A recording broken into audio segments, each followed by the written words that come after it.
What's up, KG? Magandang gabi sa inyong lahat. So, ginabi na tayo sa pagre-record. Busy tayo sa ating trabaho. So, kauwi lang natin. Kamusta na? So, ngayon ay day 9 ng ating Codex. So, kamusta naman ang inyong Codex journey? At kamusta naman ang inyong obserbasyon sa ating Codex? So, ngayong araw na to, aalamin natin kung magkano ang ating magagastos. Yes! Magkano ang ating magagastos ngayon sa Axie Infinity? So, hindi na uso yung magkano kikitain. Ang tanungan na ngayon is magkano ang magagastos natin sa Axie Infinity. So, meron kasi tayong sinalihan na Battle Pass system na which is yung the Codex na daily may ginagawa tayong mga tasks, depende kung anong task yung ibigay sa atin.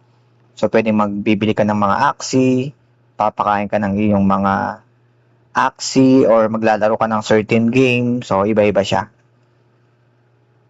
So tingnan natin anong task natin ngayong araw. So buy any bees, so okay yan, pabor sa atin. Buy 3 Coco Choco, okay. So, mura lang naman yung Coco Choco. Buy 1 consumable. So, pasok na rin yan sa Coco Choco. Win 1 rank and arcade battle. So, may mga ganito ring task yung maglalaro ka tapos kailangan mo lang manalo. So, another ano rin yun. So, okay na tayo dyan. Naglaro na tayo ng kaninang tanghali. Tapos, open 3 regular lucky pouches. So, okay lang din yun. So, buy 15 Coco Choco. So, hindi masyadong magagastos ngayon ang ating Pero tingnan natin, dito muna tayo sa buy 15 Coco Choco. So sabi dito, buy 15, hanap tayo ng maraming na buy na seller. So dito na tayo. 15 Coco Choco. So USDT ulit. May USDT pa naman tayo. Tayo ng 15. 15. So 0.4 USDC ang ating gastos. Lista natin. 0.4. So, 24 pesos yon.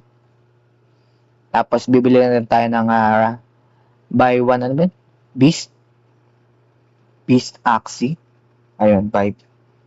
So, okay na tong Coco Choco na to kasi nakabili tayo ng 15 eh. So, 1 consumable, 1 rank, open 3 lucky pouches na lang tayo. So, sa lucky pouches, ayan, pwede ka makakuha nito. Ng Radiant Spirit Shell. Pero ito sana maganda, makakuha ka ng special Axie. So iba-iba pala. Ang baba ng drop rate, tingnan mo naman. Bago ka maka 30%, ilan roll ka pa. Sabagay, tsamba lang naman yan. So 3 pouches daw, roll tayo ng 3 pouches. Ilan na lang ba ang ating fortune tips? Konti na lang 1-3 na lang Ang tagal pa ng Codex. Mauubusin talaga ang aking mga tickets. Sa mga nagtatanong, ang mga tickets ay mag-generate yan ng mga collectible Axie. So, kagaya nito, pakita ko na rin sa inyo. So, sa ating collectible Axie, ayan, kagaya nito ang ating collectible Axie. So, kung makikita, mapansin nyo, may nakalagay na number 3. So, yan yung mga generate nilang tickets para slips, mga fortune slips para sa fortune slips. So 3 yan. So isang Axie ko is 3. So ito is kung ilan to. So 12. Tapos yung iba ko pang collectible na summer Axie. Alam ko pag summer Axie isa lang. Ayan. Kagaya ito summer Axie isa lang. Ayan. So kaya nakakapag-generate tayo ng fortune slips, pang roll at saka pang kuha sa mga lucky pouches. So tingnan natin kung pwede itong open 3, okay na yan. So 1 rank arcade battle, okay na rin. Buy 1 consumable, okay na. Buy 3 Coco Choco, buy 15 Coco Choco, at syempre buy any bees. Buy tayo ng any bees. Mahal yung bees Nagmahal yung base. Floor price na to. Kahapon, point ano lang ah. Tama ba? 0.5 lang to kahapon yung floor axis yan. Nagmahal. Grabe naman to mga to. Pinakana. Nawabili lang tayo ng kakaibang axis, yung kakaiba sa itsura.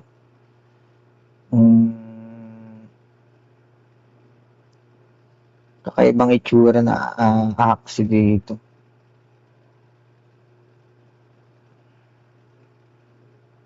Ito kaya. First baby. Si First baby, oh. Si nakanguso si First baby. Bilhin ko na yan si First baby mo. Buy na natin si First baby. Magkano si First baby? 0.79 USDC. So, gusto natin ulit. 0.79 USDC. So, 47 pesos. So, magkano kanina? 25 ba yun? Tapos balik na tayo sa bounty board. Refresh natin ng isa. Check din natin kung pangilan na tayo sa rank.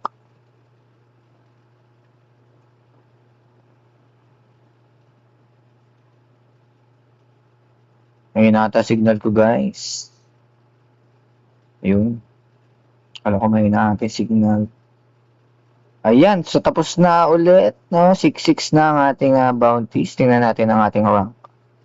Pang ilan na tayo? Grabe naman. Pang 1-8 na tayo, guys. Dalaglag tayo sa rank. Kasi sa bonus reward, hanggang 3,000. Hanggang 3,000 naman pala.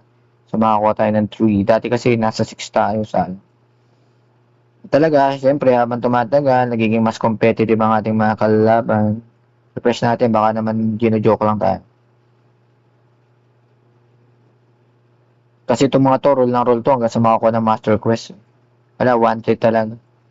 Lagpas na tayo sa katotohanan. Lagpas na. So, in 20 hours, makakakuha tayo ng 8.4 BXS bilang rewards. Kasi yung weekly total, meron din kayong percentage dyan na makukuha sa Premier Pool. Ito yan.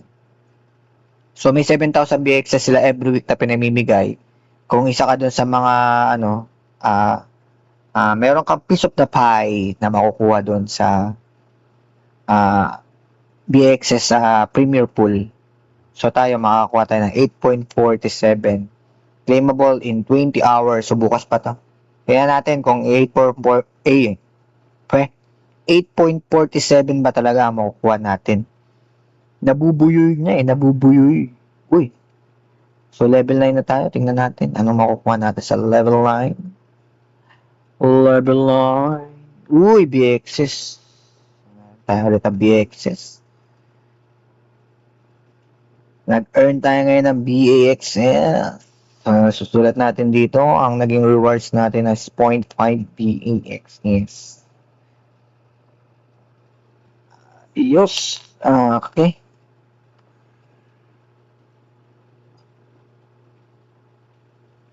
Tumataas ang sales ng Axie sa 1 week. Tumataas ang sales ng Axie. Kaya pala nagmahal yung floor. Tapos may isa pa kasing inaabangan ako dito sa Axie Infinity, yung terrariums, no? So, tinitingnan ko rin yung land kung ano na ba nangyayari. Medyo hindi naman siya tumaas ng sobra. Pero floor price lang din kasi binili kong gusto ko lang matry yung terrarium. So, $100 yung bili ko dun. So, 128 na.